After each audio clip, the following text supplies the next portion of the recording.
दोन पाय नसणारा माणूस एमआरजेसवर जाईल? प्रश्न मांडल्यापेक्षा दोन कानपडीत माराव की काय?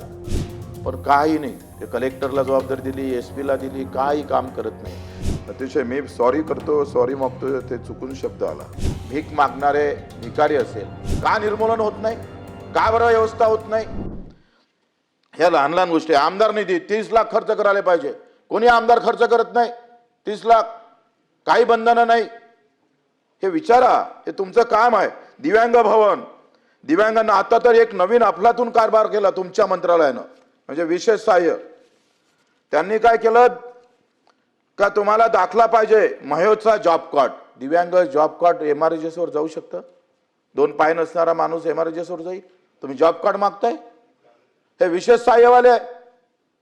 म्हणजे कधी कधी तर असं वाटतंय का प्रश्न मांडल्यापेक्षा दोन कानपडीत माराव की काय, अशी अवस्था आहे. इथं मागितलं दारिद्र्याचं कार्ड, काय गरज आहे? दारिद्र्य कार्ड सर्वे 2002 नंतर संपुष्टात आला. मी हे रेकॉर्डवरून काढतोय, तुम्ही जे बोला. हा, बिलकुल बरोबर आहे. ते आता तावात येतंय, थोडासा डीएनए मध्ये किंवा रक्तातला दोष आहे साहेब. आता तुम्ही वरच्या सभागृहामध्ये आलात. हो, बरोबर आहे. अतिशय मी सॉरी करतो, सॉरी मागतो, ते चुकून शब्द आला.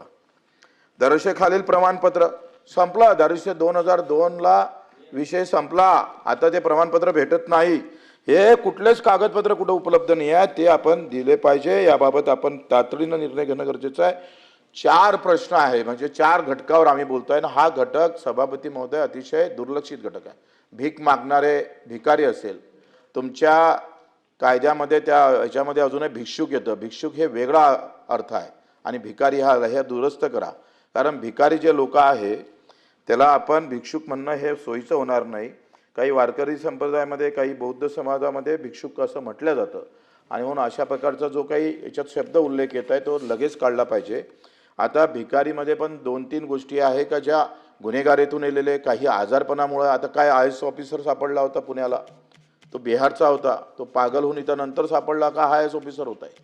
आणि मानसिक रुग्ण होता बिचारा, पडला राहिला रस्त्यावर.